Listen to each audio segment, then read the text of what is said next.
Thank you, Greg. Thank you. Well, I'm glad you enjoyed the speech at KA. That's not the speech I'm giving today, but that was a really good speech. So it's a shame that we're doing something else. No, I think you'll enjoy this, or I hope you'll find it insightful. About 25 years ago, I saw a book with the title Understanding the Times. It was published by my friends at Harvest House. It's a book by David Nobel, and it's a book about different worldviews and different philosophies. And I think it's a terrific book. But I looked at that title, and I was captivated by the title as much as I was by the book. And I thought, where is that? What does that mean, understanding the times? This seems to me, at least to me, it was a powerful phrase. It grabbed me, and I wanted to know what it meant. Now, I just said I liked that book, and I did like that book, but I don't think that book had anything to do with the verse that makes up this part of its title. And I've seen over the years that often what we do, what the best of us do, is we take our best thinking, which sometimes is really good thinking, and we hang it on a Bible verse. We hang it on a story from Jesus. We hang it on a parable. In other words, it's our best thinking looking for a hook. And often it's not the right hook, even though the thinking is terrific. So the speech that I gave at Kingdom Advisors was about going through the life of Jesus and saying, instead of people taking their best economic thinking, which is often very good thinking, and hanging it on Jesus' parables or on his statements, instead, let's read deeply in an informed way, paying attention to all of the details, and let the message come out of the text to us, rather than be a plausible place we can take what we already believe. And that's what I wanted to do with Understanding the Times. So I went and I looked up the verse. It's in 1 Chronicles 12. And I thought, well, okay, what is this? The sons of Issachar. We can even put that passage up. The sons of Issachar. We'll skip to the second paragraph. Of the sons of Issachar, men who understood the times, and it's often said, and knew what Israel ought to do. And then I thought, what's going on? Why did they understand the times? What does understanding the times mean? What were the times? Why is this important? Why does this grab me so much? Why do I want to know so badly what this actually means? And over the years, as I've been studying this, really going back 25 years, over and over again, I've met people, largely business people, largely entrepreneurs and executives, who've also been grabbed by this verse. Why? Because you want to understand the times. Because your clients depend on you to understand the times. Because your employees depend on you to understand the times. Because understanding the times is a valuable business skill. But at the time, I Googled it. Or maybe it wasn't Google, I probably Yahoo'd it, or maybe even Alta Vista'd it. And what I got was a bunch of prophecy stuff. Understanding the times was understanding the times, and then Israel became a state in 1948, and the rapture is going to happen next year. That's 25 years ago. So it's all past its expiration date now. And yet there's still people who are understanding the times, throwing out new prophetic scenarios. I don't deny prophecy. I don't deny the second coming. But can we all agree that we've had a lot of false positives on this? Right? So they weren't really understanding the times. So this has gotten completely associated with end times prophetic scenarios. In fact, I talked to Bob Hawkins Jr. from Harvest House because we're talking about doing a book on this. This is one of these things where he said, what would you want to do a book on? And I said, Jesus and economics, and I started talking to him about that. And he said, well, what else you got? So I said, understanding the times. And he said, we do a lot of prophecy, and a lot of it says understanding the times. And I said, that's great, but I don't think this is about that. This isn't about the end of history. This isn't about the second coming. This is 3,000 years ago. This is about something else. So what's it about? So that's what I want. So for the past 25 years, I've been just little by little picking things up and looking at the languages, and you can go 10 or 15 years and wonder about something, and then you run across a quote in some other places. And I think a picture has emerged, and I'd like to take you through that picture. So are you good with that? I mean, do you want to know what it means? All right. See, I want to know what it means. I don't want to know if it'll preach. I've been on a lot of Christian TV as well as secular TV, and then there's those talks in the green room where you talk about ideas. And, one of the evangelistic teachers on TV will say, oh, that'll preach. It's like, wait, I haven't proved it yet. I haven't given you the verses. That's all right. That'll preach. I'm not looking for that'll preach. Even a thought leader version of that'll preach. I want to actually know what it is about that tribe, the sons of Issachar. There's 12 tribes, and if you count Joseph split into two, 13 tribes, and the other ones didn't understand the times and didn't know what Israel ought to do. So what did they have that enabled them to do it, and can we get that too? Because it seems to me, if the Bible says of one tribe in the history of Israel, once in the history of the Bible, basically, let's say the Old Testament, because I think Jesus understood the times, but in the history of the Old Testament, one tribe understood the times and nobody else did, then it seems to me that there's something to learn from that. So first of all, what is it? Is it about the second coming? No, it's not about the second coming. This is about Israel having gone through 5 civil wars, largely between the Saulite dynasty and what's going to be the Davidic dynasty. Who is Israel going to side with? See, that's there. Now, these are the ones who came to David at Ziklag when he was restricted because of Saul, the son of Kish, and they were among the mighty men who helped him in war.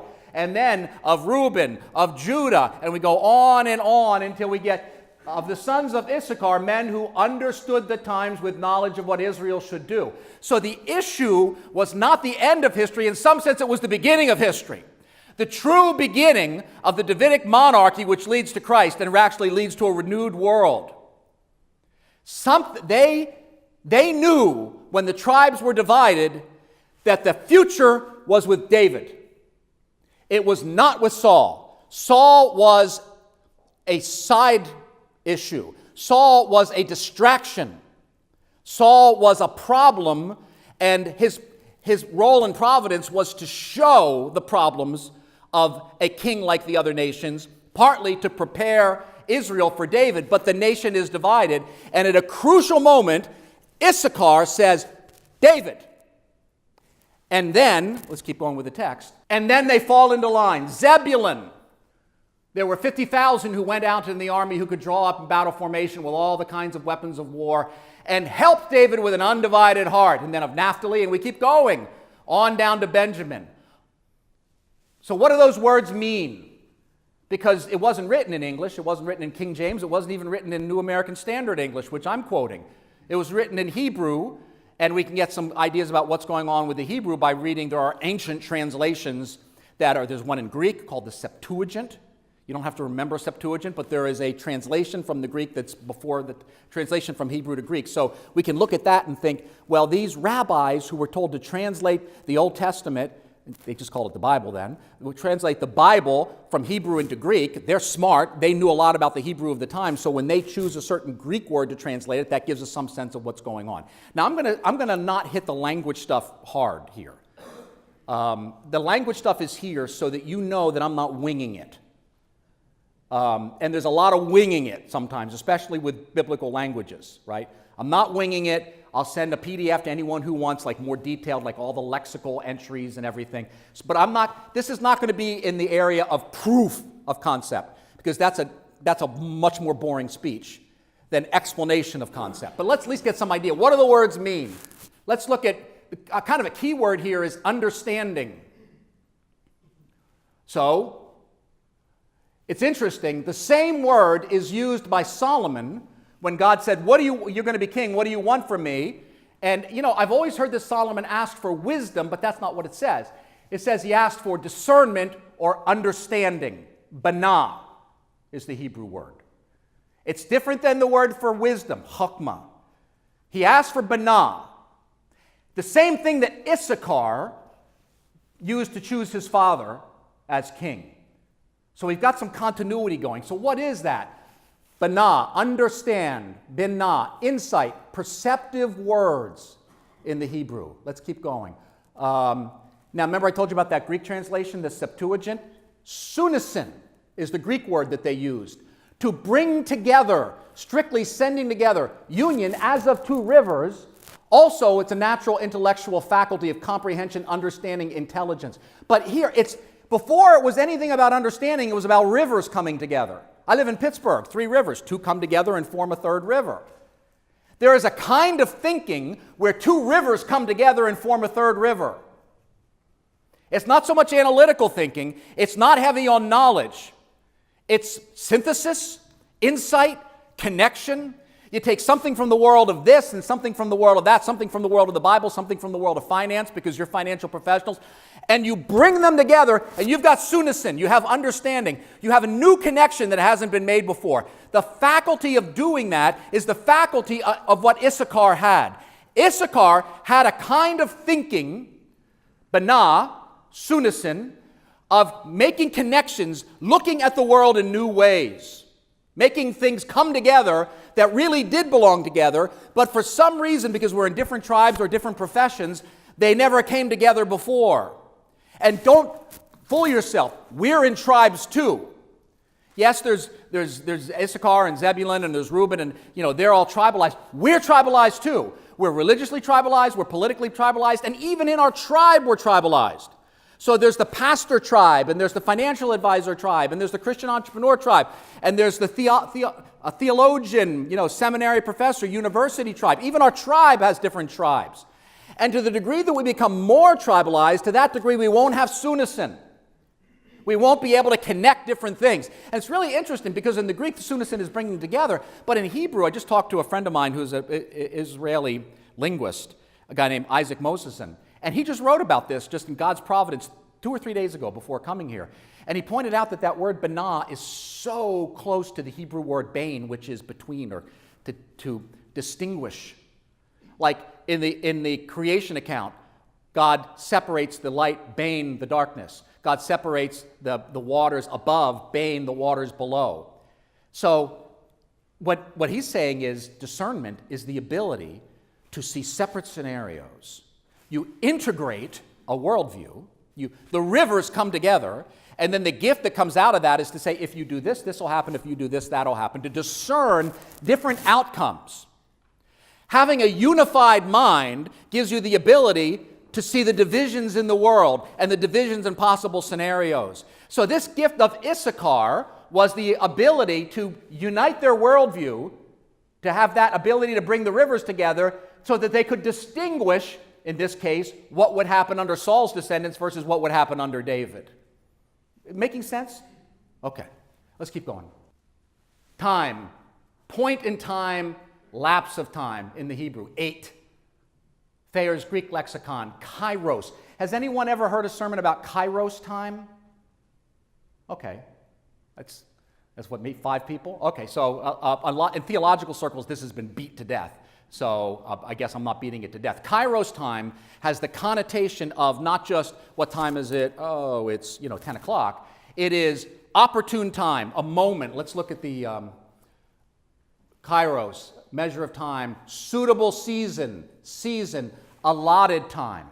So they had the ability to discern, based on their synthesis of different ideas, that opportune time, that hinge point, that moment when the nation could go off deeper into paganism like the other nations, even though it would be Israelite paganism, it would still be paganism, or in a completely fresh direction under David. That was the Kairos moment.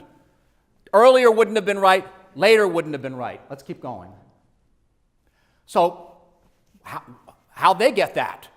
The other tribes didn't have it. What's Issachar got that everyone else didn't have? Well, who are they? You know this story, so I'm not going to read it all, but it's a story that kind of stands out, right? Leah rents Jacob for an evening with mandrakes. You all know this story? Do I need to go through this? All right, okay.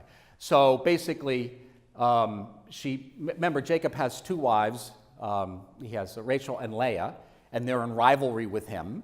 And Leah wants him for the night, and apparently Rachel really wanted the mandrakes that her son bought. So basically he said, I'll trade you a night with Jacob for the mandrakes. So Jacob was hired with mandrakes. And that's the night that Issachar was conceived. So it's a little strange story. just a little aside, when we read the Bible and the Bible seems weird, the Bible's not weird, we are. The Bible's the plumb line. So every time the Bible seems weird to me, it's being revealed to me that I don't think right, that I'm weird in God's kingdom, and that when I'm not weird anymore, the Bible will make sense to me. Okay, so I could tell you there's some really interesting discussions about the rabbis here about what all this means. But all right, so that's where the name Issachar comes from. Higher. Issachar is by or higher. So let's keep going. Then right after that, so she bore a fifth son. God has given me wages. That's Issachar, the Isha. So she named him Issachar. The patriarchs are named based on basically the circumstances of their birth. And Leah conceived again and bore a sixth son to Jacob. Then Leah said, God has endowed me with a good gift, a good Zebul. So I'm going to name him Zebulon. Gift or honor. Issachar is hired wages, hired man, and Zebulun is gift or honor. And, you get a lot from paying attention to the details. Issachar is born before Zebulun. Okay, let's keep going. Jacob, at the end of his life, blesses these two men, these two of his sons. Let's keep going. And these read as weird too, because we don't think in Bible. We think in like modern theology, but they think in Bible because this is the Bible. Then Jacob summoned his sons and said, assemble yourselves that I might tell you what shall befall you in the days to come. Gather together and hear, O sons of Jacob, and listen to Israel your father. Zebulun shall dwell at the seashore, and he shall be a haven for ships, and his flank shall be towards Sidon, which is a major trading city. Issachar is a strong donkey lying down between the sheepfolds. When he saw that a resting place was good and that the land was pleasant, he bowed his shoulder to bear burdens and became a slave at forced labor. Not super easy to understand. We need more. So, later, much later, Moses blesses them when they're tribes, not just men. These men have brought tribes, then their wives have brought tribes into the world.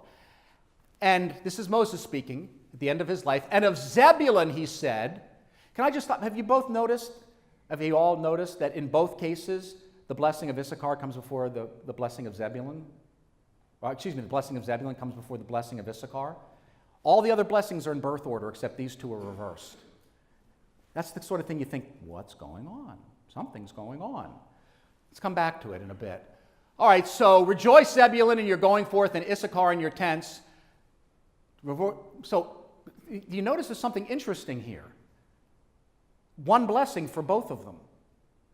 See, these are the little clues that if you take the time to look at them, you start to get the story, and it'll come together pretty soon.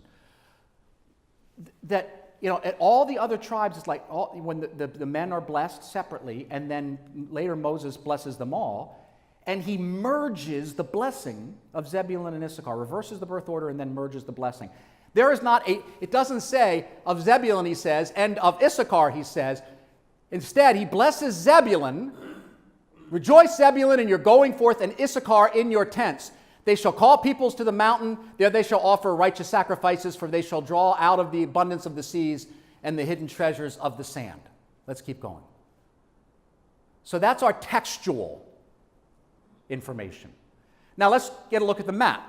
This is that part of Israel. These are the divisions we'll see in a moment of Israel at the time.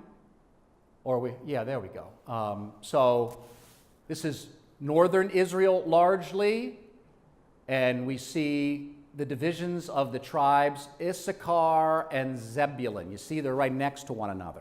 They're next to one another in birth order, and they're next to one another geographically. I mean, the family stays together for 1,000 years, right? They're right next to each other. God puts them next to one another during the conquering of the Holy Land.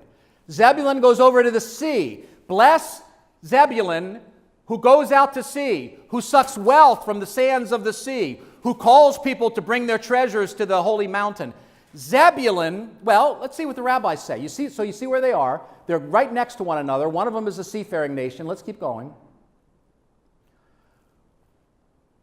Josephus, the great Jewish historian just after Jesus, kind of sums up what we know about them. Out of the tribe of Issachar came 200 who foreknew, literally prognosticates what was to come. Of the tribe of Zebulun, 50,000 chosen men. This was the only tribe that came universally to David. Many were there of the tribe of Manasseh and of Zebulun and Issachar who were obedient to what the prophets exhorted. This is later with Hezekiah. You see them over and over again. They're next to one another in birth order, they're next to one another in geography, and they're next to one another in action. Over and over again, these two brothers act together, and righteously. But who were they? What was the what brought them together? Let's keep going. And what was the division of labor between them? Zebulun will dwell on the seacoast. He will be found in the harbor. Zebulun engaging in commerce to supply the needs of Issachar, engaged in Torah study. Zebulun in commerce, Issachar in Torah study. Issachar is a bony ass bearing the yoke of the Torah, lying reposed between the cities, between the tribes. I'm seeing eyes start. You're getting it, right? You're having a Sunison moment, many of you, right now. You're seeing the connection. They're in the middle of the tribes, and they bear the yoke of studying the Bible. It's not the priestly tribe of Levi that was the Bible scholarship tribe. They were the Episcopalians, right? They were you got to do the robe this way, you got to do the robe that way, the hat, but not that hat. They were liturgy. I'm an Episcopalian, so I can joke. So they were liturgy people, not Bible people. Issachar was the Bible scholarship tribe, as recognized by the rabbis. And they were in a symbiotic relationship with Zebulun, which was the commercial tribe that lived in the sea, that went out, like Solomon wrote later, sends their wealth out in ships, brings wealth back in ships, buying and selling for the purpose of getting a profit, of getting a return on the investment. That was the role of Zebulun. Even to this day, my rabbi friends tell me that if a young man goes to a business leader and says, I want you to be my Zebulun, the business executive will know right away what that means. It means, I want you to sponsor me through Hebrew school. A Zebulun is somebody who sponsors a Torah scholar. I think that's missing it a little bit. I think the tradition over time has gotten degraded a little bit, because I think it's a two-way relationship, not the standard church scholar gets money from business. I think they're getting something else from business, and I think they're giving something to business. But let's just lay out that this is, if you look carefully, it really is there in the text. Issachar, let's keep going. So this is Rashi, one of the best known of the rabbis. Zebulun and Issachar entered into a partnership. Zebulun dwelt at the harbor of ships and went out in ships to trade. He made a profit and used it to provide food for Issachar, who sat at home. I think that's wrong. I don't think Issachar sits at home. And occupied themselves with the Torah. With all due respect to Rashi of blessed memory, I don't think he's reading the text quite close enough. Because it says, that there's a blessing to Zebulun and Issachar in your tents, Zebulun. Issachar is in Zebulun's tents. Issachar's not in Issachar's tents. They're in Zebulun's tents. They don't live with Zebulun. We saw the tribes. I mean, they're maybe 2 or 3 days apart. What are they doing in Zebulun's tents? In the history of civilization, whenever we've had a religious scribal type tribe and a business type tribe, the religious scholar tribe were always religious scholars, and every time I've looked, I haven't been able to find an exception to this, and also the universal record keepers for things like birth and death and bookkeeping and finances and all the rest of it. They did Bible scholarship and they did inventories, because they're the ones who could read. Everyone else is busy learning about sailing. So you have a symbiotic relationship. Let's keep going with this. You have a symbiotic relationship. I'm going to skip the church fathers because I'm going a little long here, but the church fathers see this similarly. So you have Issachar and Zebulun. Issachar, the Bible study scholarship the tribe. Zebulun, the commerce, investment, finance, business, entrepreneur tribe. Put together by Moses into one kind of super tribe that gets one blessing together, and the blessing is the cooperation between them, where there's a back and forth. Issachar teaches Torah to the entrepreneurs. Entrepreneurs teach finance to Issachar, even if through osmosis, because they're keeping the records, because they're in their tents, they're around one another. And in that zone, the zone in which you live is Banah, Sunison, or can be. Or at least in that particular case was. In that zone that is not just grabbing the money and looking at the data and nothing else but bookkeeping with no worldview, no permanent principles, there is not Banah. There's not understanding, sunison, synthesis, discernment. Over here, in theology world, where it's like substances and essences and arguing about all that stuff all the time, with no engagement with the marketplace, there is not binah. There is not understanding. There may be like a Greek philosophical sense of understanding, but there's not this kind of understanding, the kind of understanding that knows where we are in the history of the nation and what we ought to do. When they come together in a symbiotic relationship with mutual respect, and remember, Zebulun means honor or respect. When Issachar honors Zebulun, and Zebulun honors Issachar, hires Issachar, the names mean something here. When Issachar gives Zebulun what its name says it should have, honor, and when the trading tribes say to Issachar, I want to hire your wisdom, then there's understanding, and we know what Israel ought to do. So what happened? Okay, that's Yissachar. Yod, over, you read right to left. Yishkar. Yishakar. We don't need to learn Hebrew here. And you notice there's a little bit of art here. What do we have there? Open book. It would have been a scroll, but that's the Torah study. Let's look at another image. This is from a synagogue. See down there? Yishakar. I guess I can use this. Yishakar. Zooming in here, what is that? Torah scrolls. Everyone knows this stuff. I mean, in Jewish circles, they know this stuff. Let's go to another. Israel knows it so much that here's a stamp. Yishakar, sun, moon, and stars. Looking at the stars, not astrologically, but according to Josephus, keeping track of when the feast should be and all that. But if you're keeping track of when the feast should be, you're also keeping track of the seasons. This is relevant to trading. This is relevant to shipping. This is relevant. I mean, business people who are involved with commodities trading do have to know what season we're in. And they do have to know what's going on with shipping lanes. So there's this kind of, they know the Israelite calendar, and they know the data, and they know the Bible. All right, so let's keep going. And Zebulun in Zebulun in ships going out and trading. Let's keep going. Did it work? What effect did this moment of understanding, this kairos, have? This is Saul's kingdom. And then there's this moment of Benay. That's David's kingdom. And then Solomon says, give me Benay too. And that's Solomon's kingdom. National unity, incredible national prosperity, national prestige, expansion of the borders with the blessing of God.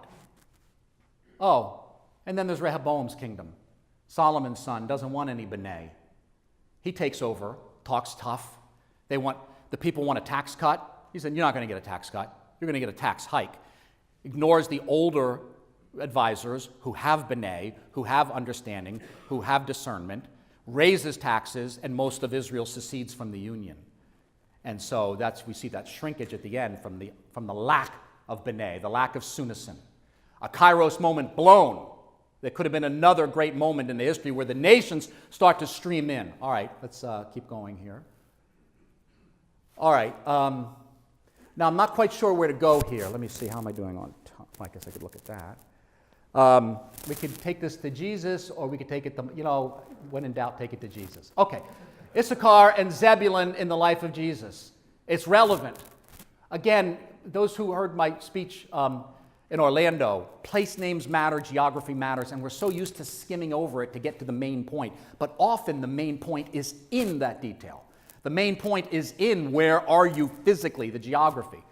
Okay, so this is a quote from Josephus that basically says that Zebulun is a strong city of Galilee. So Zebulun is Galilee. See, we're getting close. You can see the relevance to Jesus. In northern parts, bounded by Tyre, that would be over on the west. That's a trading city. Lower Galilee, that's where Jesus grew up, extends from Tiberias, which we know as Galilee, the Sea of Galilee, but you name everything after the emperor to suck up to him, so they renamed it Tiberias. And the maritime places extends from Tiberias to Zebulun, and of the maritime places, in other words, to the sea. So that was a little quick. Bottom line, Josephus is telling us what Galilee was. He was from Galilee. He knew it pretty well. It's his hometown. He led a revolt in Galilee. Galilee was kind of into revolts. It's one of the reasons why Judeans looked down on Galilee and they were suspicious of Jesus. They had at least some reason to think this was going to be another violent revolutionary because Galilee exported violent revolutionaries. All right, so let's keep going. So that area where Jesus is basically Zebulun, which we know is just on top of Issachar. So this is Jesus' area. This is where he grew up, except when he was in Egypt, for we don't know how long. Back in Isaiah, that area got destroyed by the Assyrians. It was the first part of Israel destroyed in God's judgment. And God basically says, look, I know I've been rough on you, but I'm going to give you something in exchange. You are going to be given something. There's going to be a blessing that comes to you, to Galilee of the Gentiles, that will make you glorious on the way to the sea, on the other side of the Jordan. Yes, you were destroyed first, but you will be restored first. And let's go next. Matthew quotes that as applying to the life of Jesus. When Jesus heard that John had been taken into custody, he withdrew into Galilee, and leaving Nazareth, he came to settle in Capernaum, which is by the sea in the region of Zebulun and Naphtali. This was to fulfill what was spoken through Isaiah the prophet, saying, the land of Zebulun and the land of Naphtali by the sea, beyond the Jordan, Galilee of the Gentiles. The people who were sitting in darkness saw a great light, and to those who were sitting in the land in the shadow of death, upon them a light has dawned. And that light is Jesus. He's the light. He's the one. Israel was destroyed from Galilee down, and it's restored from Galilee down through the light of Jesus. Let's keep going. A surveyor, British surveyor, went in the 1800s, and he went there and he took the Old Testament map of the tribes. We've already seen that. And then he also compared it to what's going on in Josephus' time and in the time he saw. So this map has the place names from places that were not together. In other words, when Jesus is coming into the world, there wasn't an Issachar and Zebulun tribe. Those borders were gone, right? It was all just Galilee. So it basically takes the different times in history and puts them on one map. And what do we see with Nazareth? Where is Nazareth? Right there on the border between Issachar and Zebulun. Galilee of the Gentiles was the perfect place for Jesus to grow up. With Gentiles and with Jews, with trading coming across here to go up to these cities, entrepreneurial culture, and there he is. He is, even though he's of the tribe of Judah, he is in a very real sense that overlap point, physically in God's providence, that overlap point between the deep knowledge of Scripture that the Rabbi Jesus has and the knowledge of commerce that the tekton, the builder, the son of Joseph would have. Growing up in an entrepreneurial area, I'm sneaking in the other speeches, you see.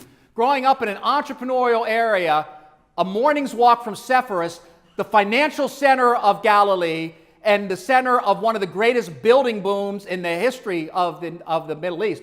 Building boom here, basically starting in 4 AD. Building boom here. They were in the midst. Joseph and Son were a building company in the midst of a gigantic building boom. Builders were so much in demand that Herod was basically drafting them to become carpenters. There weren't enough carpenters and stonemasons to go around.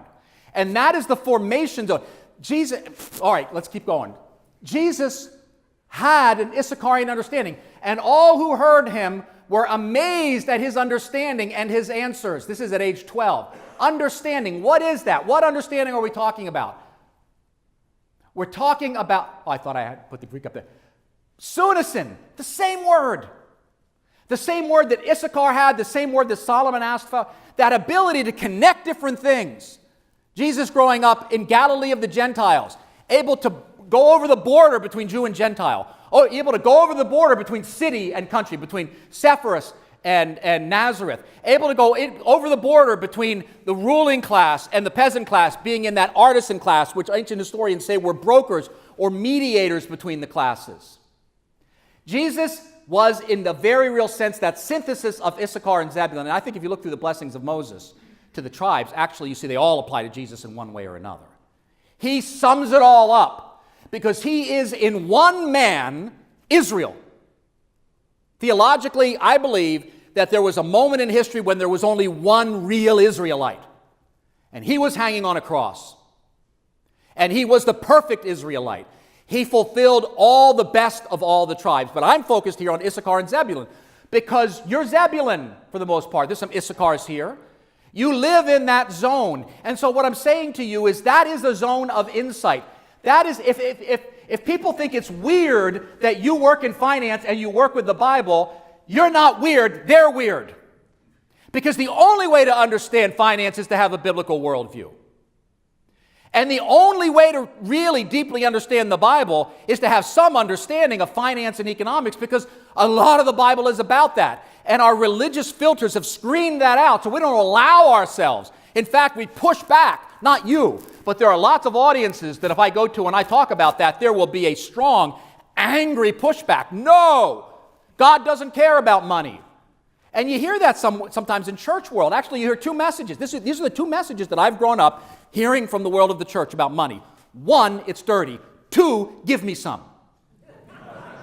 And if you want to understand why we're confused about money, it's because that love-hate relationship as opposed to an Issacharian wisdom relationship.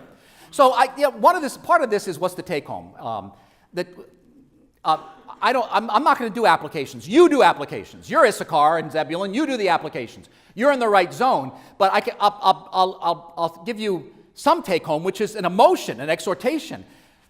It's good what you do. It's key. The zone that you lived in was the zone that at that key moment put Israel in the right direction. It's at that key moment allowed Solomon to be maybe Israel's greatest king up until Jesus. At that key moment, it's the kind of insight that Jesus had as a tecton and rabbi at the same time. And that was weird because rabbis would sometimes become carpenters almost as a hobby, but carpenters never became rabbis. Except one, which is why so much of the challenge of Jesus is by what authority you do this. And it's not what political authority is. Where did you go to seminary? You're not a trained rabbi. Read Jesus versus the Scribal Elite on that by Chris Keith. It details out that these arguments with the rabbis that they bear the marks of a contention over Jesus' scribal authority. He's not supposed to have it. He's from Galilee of the Gentiles, trading and rebellion, and too close to Gentiles. Too much being around the unclean, mudblood Gentile types. You know, we can't have them. It must have rubbed off on you. So people hate Sunnisin because it conflicts with their authority structures, because it's bringing together different authority structures in new ways and in entrepreneurial ways. Entrepreneurs tend to be Sunnisin Bana people, making new connections and running scenarios. Okay, so that's the difference it made then, but has it made any difference since then? Yes, it's made all the difference. Let's switch over. I want to look at some data here. That's Benjamin Coleman. We'll come back to him in just a moment. Excuse me. I get a little warm. I get a little kind of whipped up here. So, okay. So, who's seen this before? About maybe a fourth, a fifth of people? Okay. All right, so what is this? This is the world in 1 AD, 0. This is year 0. Merry Christmas. This is 2,000 years ago. I remember when I first showed this to a quantitative financial analyst, I said, this is year 0. And he said, yeah, but year 0 of what? And I said, year 0. And he said, yeah, but of what time frame? Year 0 of a 5-year time frame? Year 0 of the last 10 years? Year 0 of the past 20 years? Because for financial analysts, if it's not on Bloomberg, it's not real. And Bloomberg doesn't have data going back to 1 AD, right? I said, no, this is really, this is 2,000 years ago, right? Because here's the thing, if you go back and your data goes back 10 or 15 or 20 years, no model created on that data will be able to predict or anticipate anything that didn't happen in that 15 or 20 years, right? I mean, if you don't have, say, a once-in-a-500-year economic collapse or boom in your data, your model based on the data won't have that either. Okay, so this is severe starvation and poverty. Let's zoom in here a little bit. So the dots are nations, we have negatives here, don't we? We won't need that here. So we're starting out at year 0. This is here. Maybe we can talk about this another time. found some really interesting data about what happens, that we'll talk about it another time, with the destruction of the temple in Jerusalem and everything else. It takes them 1,000 years to recover from that. But they didn't listen to Jesus' banal advice. When Jesus says, this is the direction you should go, they said, no, give us Barabbas, let's kill Jesus. And the nation went in the wrong direction and was destroyed, utterly destroyed within a generation, just like Jesus said. That's a topic for another day. Okay, so 1 AD, Italy, which is really Rome, is on top of the world. Greece is their handmaid. Egypt is one of their colonies. And France isn't really France. It's just that part of Europe, which we later call France. We don't change the names as things go on. So basically, as you're going up, it's becoming richer per capita or going down. You want to see the fall of Rome? There's the fall of Rome. And then we have the emergence of Western civilization. That was the Muslim Golden Age. It didn't last long. It gets a lot more attention in books than it actually had in history. The rise of Italy again as a trading center. Okay, so something really interesting happens here. These Italian traders go out and they buy and sell things, like Zebulons. They're Zebulons. They're buying and selling. But what if the ship sinks? Or what if someone debases their currency? These are risks. So when there's risks, you need a risk premium. You'll pay less for, or you want a higher yield, right? You understand what I'm saying? Like in a bond, if you think inflation is going to be high, you want your bond yield to be higher to compensate you for that risk. That's an inflation risk. So common sense people, they're out there, they're trying to make their way in the world, and they make decisions based on that. But all these things have been declared by church and state to be sinful. There is one just price for everything, and that just price is forever. And interest is sinful because Aristotle said it is, because money is not fertile. Money can't reproduce. So if you're charging interest, if you're getting interest payments, you must be stealing from somebody. Now, they didn't get that from the Bible. The biblical material on interest rates is more about you loan interest-free to the poor, but not to traders, not to merchants. There has to be a risk premium in there. And Jesus himself said in the parable of the talents, if you were afraid, then you should have given it to the bankers. So interest is not inherently bad, and they didn't get the idea from the Bible that it was inherently bad. They got it from pagan philosophers, and then they took their best thinking and hung it on Bible verses. And their best thinking at the time was Aristotle, and they tried to hang it on Bible verses, and it basically kept Western civilization stagnant for about 1,000 years. But then these traders who are sort of far away from church and state, they're out there on the waters, they can kind of make their own decisions, and they start, they change the foreign exchange rates because maybe somebody debases their currency. They're protecting themselves. And then, being good Catholics, they go back home and they go to the priest and they say, forgive me, Father, for I have sinned, in the confessional. And the priest said, what did you do? And you say, I didn't charge the just price, and I charged interest. Oh, my son, that's a sin. Don't you know the church says that's a sin? Why do you do that? Well, Father, let me explain why I do it. See, the Spanish, they have all this gold coming in, and the value of their currency is going down because there's excess supply. And so if I don't change the exchange rate, I'm not feeding my family. I'm losing money every time I trade when I'm here to make a profit. And what do they say? You should trust God. Well, okay, I should trust God, but I'm going to lose money on this. Don't I have to take care of my own? And then the priest says, good question, my son. I'll ask the experts. And they start writing letters to the theological departments, especially in Salamanca, Spain, writing letters saying, I've got people in my parish who are violating the just price and charging interest and buying insurance and doing all these things that you say are bad. But they explain to me why they do it, and it kind of makes sense. Forgive me, but it kind of makes sense. So what's wrong with it? And initially they write back and say, it's wrong and here's why, and they quote Aristotle. Or it's wrong and here's why, and they misinterpret the Bible. But then they keep writing back, and this goes on for like 100 years, and little by little those theologians learn economics. And the great economic treatises of the 1400s and 1500s start out as confessors' manuals. They start out going to priests in the parish saying, let them slide a little on this, because it actually makes sense what they're doing. And then the Vittoria and Juan de Mariana, names you never heard of, but who are really the founders of modern economics. Austrian economists go back and say, this is where we're getting this from, and it's forgotten, and we think it's all atheist and agnostic. They're all getting it from these theologians who learned it almost against their will, but having enough goodwill to listen to Zebulun and learn from Zebulun the way the world works, but also go back to Zebulun and say, that doesn't mean you can do anything you want. There are limits. There still are rules.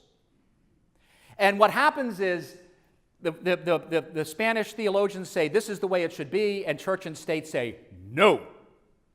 And what happens? Let's keep going.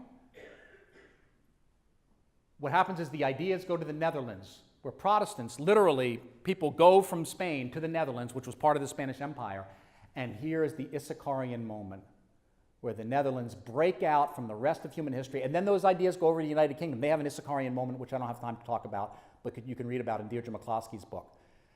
And then the United States,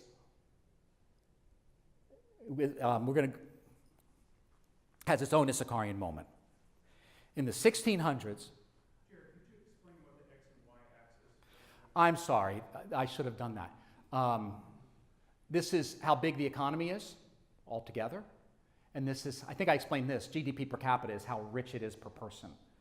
See, otherwise, China would always be like the best because they're just big, right? And we'd never see Hong Kong, so this is how rich the country is when you adjust for the size of the country, and this is how big the economy of the country is. Thank you for asking that.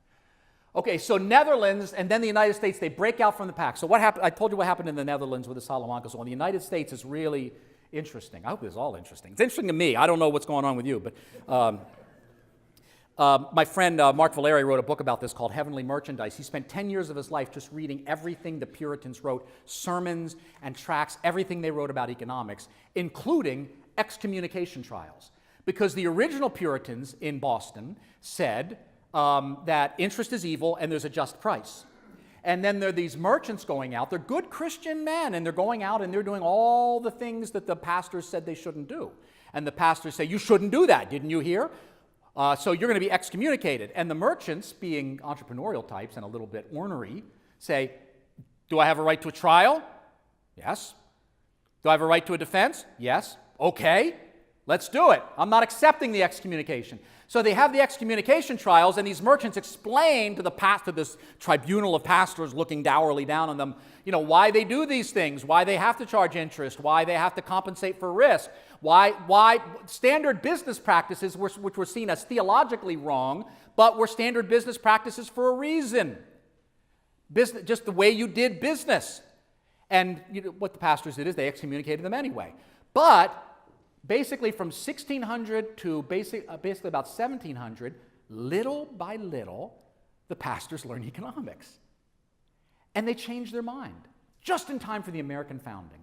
There is a shift in theological understanding where instead of commerce being seen as suspicious and bad because you're out there and you're trading with papists and Muslims and all these terrible people, and you're going to get their bad habits, and you're greedy, and you get portraits made of yourself, and you're guilty of frippery. Frippery is you have too many ruffles on your clothes. You're guilty of frippery, and you're charging interest. People are being excommunicated for this stuff. I mean, it's funny now, but people are excommunicated for frippery.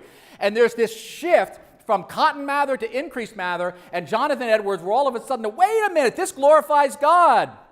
This really works. This is spreading Protestantism. This is spreading the gospel. These people are having influence in the world. They're making us prosperous. They're giving to charity. This is a blessing, and they bless Zebulun. The Issachars learn from Zebulun, and they bless Zebulun, and the Zebulons bless the Issachars. And what happens then? We've seen it. Let's just finish this out. What happens then, that's basically the era of the founding, and I guess we're a little slow, so I'll just talk through it. The United States becomes the model of the Issachar-Zebulun overlap, where the church honors commerce rather than detracts from it like in most of old Europe except the Netherlands. Ludwig von Mises, the great Austrian economist, was an atheist for most of his life because he never heard anything from a pulpit in Austria that said anything positive at all about commerce. But he knew that it was creating human betterment. And then he comes to the United States of America, and he sees that actually the church can be the ally of liberty. It can honor, it can understand market processes. The church can actually be part of that human flourishing. He just never seen it before and says, I really need to reconsider this Christianity thing. I think I wrote it off because the ministers convinced me that Jesus was a socialist. But the ministers in America don't, at least not all of them, a lot of the ministers in America know that Jesus isn't a socialist. Maybe I should look at Jesus again, and there's some evidence that he becomes a Christian. And look at what happens in the United States because of that Issachar-Zebulun moment. It is a global moment in those excommunication trials when pastors learn from business and respect it. And business has enough respect to pastors to try to educate them. I mean, they could have just left the church, but they say, no, let's go through the excommunication trial. I don't want to lose you, Christian scholar, pastor, minister. I want to teach you what I've learned. You've taught me what I've learned, but I have things that I need to teach you. Okay, so that's the Issachar and Zebulun. So what? I've already given you one so what. It's not weird that you're in this zone. This is the zone where Banah happens, your zone. So let it happen. Look for it to happen. Expect for it to happen. Don't get discouraged when people don't get that you're in finance and Bible at the same time. Don't get discouraged for what you're doing. Maybe get discouraged that the message has been so mixed that they would think that's a problem. But don't get discouraged about what you're doing because you're a son of Issachar and a son of Zebulun. You're in good company. Issachar, Zebulun, Solomon, Jesus, and the people who basically created Western civilization's predominance in the world, in the Netherlands, and then the United States' predominance in the world. Now, so you might want to say, so, okay, Jerry, what about understanding the times? I'm going to leave that with you, because this is not a message that says I've got the answers. This is a message that says I have ground through details for 25 years and I found some fact patterns. And if I'm reading your faces right, you see it too. If you're one of the skeptical people, that's great. I'm a skeptical person too. Write to me and I'll give you like more detailed linguistic analysis. I'm happy to do that. But I think for a lot of folks, it's like, oh yeah, I get that. In fact, in some sense, I've gotten that my whole life. I just never seen anyone, I haven't seen it in the Bible before. So what I'm going to say before we go to questions, because we have about 8 minutes for questions, is that I'm throwing this back to you. I'm a kind of an Issachar and a kind of a Zebulun. I work in your industry. My day job is helping to manage money, right? I'm a financial professional like you are. But like you, I also study the scriptures. Evenings and weekends, or maybe in the mornings, or whenever you do. So, you're Issachars and you're Zebulons. You're in that zone. So am I. So I'm not looking to tell you what the times are and what Israel ought to do. I'm almost more looking for you to tell me. My job was just to spend 25 years doing the spade work to show you a framework that was there all along that encourages you to do what you've already been put in that place to do. I'm just saying the Bible not only gives you permission, the Bible gives you the blessing of being an Issachar and a Zebulun. So make of that what you will. Okay, 7 minutes left. Shall we take some questions? Is that on format? It seems there might also be examples where Zebulun influenced Issachar adversely, and I think of the church being used to justify slavery in America. Any comment on that, and where that can be abused? Well, sure, but I'm not sure that Zebulun talked Issachar into that. I think the Bible scholar tribes were a pretty cheap date when it comes to justifying slavery. They had their own pagan philosophical preconceptions, which they thought were theological. So we get nonsense about the sin of Ham. We kind of think of business going together with slavery. I mean, that's not right. The free market folks were anti-slavery. What's the phrase that people use to describe economics? Economics is the dismal science. You ever hear that? Economics is the dismal science. Do you know who called economics the dismal science and why? Scholars called economics the dismal science, especially literary scholars, because they believed what Aristotle said was right, that in order to have a class of poets, you had to have a class of slaves. Somebody had to sweat so that other people could compose sonnets. So the free market economists came along and said, slavery is a lousy economic system. It's a bad, and by the way, that's going on in the Issachar discussion in the 1600s in the United States. What's happening is the pastors are beginning to write treatises about how slavery is not just bad Bible, but it's a bad economic system. And there's a reason why the South was poorer than the North even now. Slavery held it back. So the free market economist said slavery is not just evil, it is backward, it is a bad economic system. And the poet class, the literary class said, oh, well, who's going to work in the field so that I can write poetry? So poetry was called the gay science. That's a word that's changed a bit over time. So economics was the dismal science because it's going to put us all to work and there's not going to be any aristocratic class that could live off the slaves. What happened is poetry got a lot better because the amateur junkie poetry got all sifted out because people had to go to work for a living, and then the best poets were professional poets and they had large followings. So I'm not going to pin slavery mainly on business or on the market. I think the church was all too ready to justify it. Although those Salamanca guys, one of the first things they did is anti-slavery and anti-colonialism in America. And the state said, this is too profitable. No, thank you. But generally theologians, the ones who justified it, I'm not sure they had to be talked into it by the Zebulons. So this really stirs something in me. I was a pastor before I was an advisor. And so I see the synergy. And I have forgotten how to do good word studies anymore. But I have prayed that I would have the Solomon, which is actually the Issachar type wisdom, the gathering of data and merging it. Have you done any work on the wisdom in James? If anyone asks, the surface word study I've done is that is much more of a divine revelation that you wouldn't just be able to gather.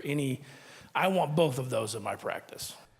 Yeah, I'm not speaking against wisdom, obviously, but Binah, understanding and discernment, is almost the fruit of wisdom. The way I would put it is, I remember once having a conversation with my kids, and I said, there's one thing I want you to know before I leave this world, which, it wasn't then, but it's that truth exists whether you believe it or not.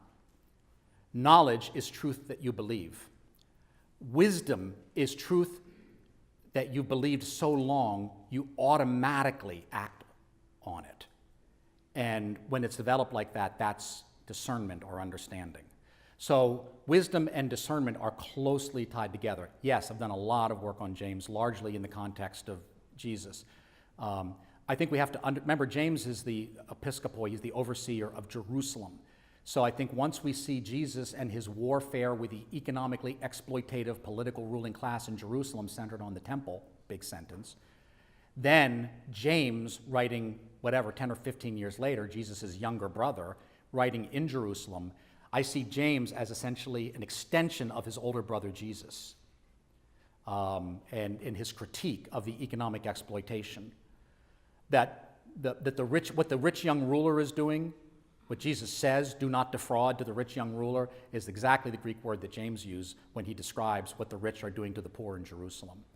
So I think James is just really rich when you put it in historical, when you understand it's in Jerusalem and who's writing it, and that James was killed by being thrown off the temple because he had criticized the temple, and the temple was a cash cow like nothing the ancient world had ever seen.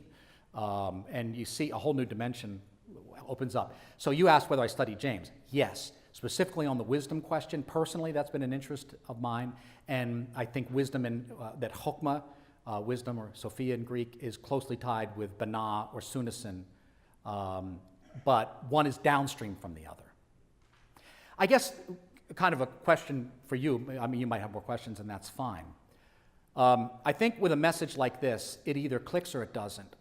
It either illustrates, either it's like a light on the surface of things, and it's like, that makes sense. There's a Binah moment, or it doesn't. Which is it for you? Does this click for you? Does this ring true to your real life experience as a Christian financial advisor and the time that you spent reading the Bible? I mean, apart from proofs, does this make sense? Is this a Sunasin for you? I'm seeing about half, which is fine, because it might be wrong. This is just the best work I can do, and I'm going to keep working on it. All interpretations are best interpretation for now.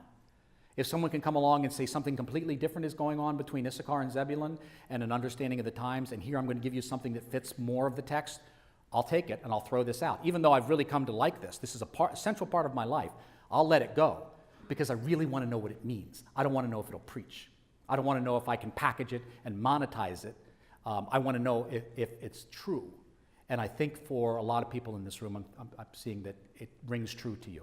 Okay, we do have time for more questions. Jerry, thank you for all that view of history. I'm interested in the other countries that have not gone up the trajectory of the United States and what some of the mistakes they made along the way, in as far as not following following Christian approach to business, Christian approach to commerce, things like that. And is the United States, in your opinion, I think we can answer that question, is slipping back into, not carrying forward, the Lord in our schools, in our government, et cetera, et cetera. And, what are some lessons we can learn from other countries or nations in the past that we can hopefully pray about today? That's a good question. By the way, I forgot there was some other data. Hope, do you want to just run the life expectancy one real quick, because I think it's relevant to this question. This is the past 300 years. We see that take off. Life expectancy is top to bottom, and time is left to right, and color is religion.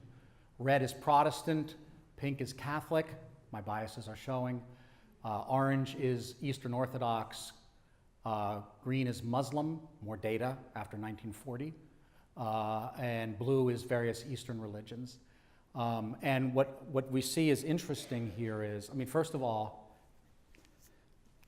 this is normal, and this is actually, it's already been going up. If you went back here further, essentially normal human life for all of human history up until about 400 years ago is average life expectancy is 35. Basically, half of children die by the age of 15. So when we're talking about GDP per capita, we're not talking about bigger houses, we're talking about fewer dead children. That's what the economic takeoff did. We're talking about life expectancy and basic health. And I guess to answer the question, until the Issachar moment, mass starvation is normal. That's the human condition in a fallen world. God said it in Genesis, toil, sweat, by the sweat of your brow, you'll bring forth bread, the ground will bring forth thorns and thistles. That's normal. Almost everyone loses a child in the childbirth process. Almost every family has missing children. When I was reading about the Puritan history, I think my stopper is stopped. So you're standing there, but that says 419, but it has a little dialogue box. Yeah, I think it's time for us to take a break. All right, see, I did what you said. You said to look at that. All right, so... I didn't operate that one. So we don't have to explain why nations are poor. We have to explain why nations are rich. And I think we just have. Bana. Okay. Thank you very much.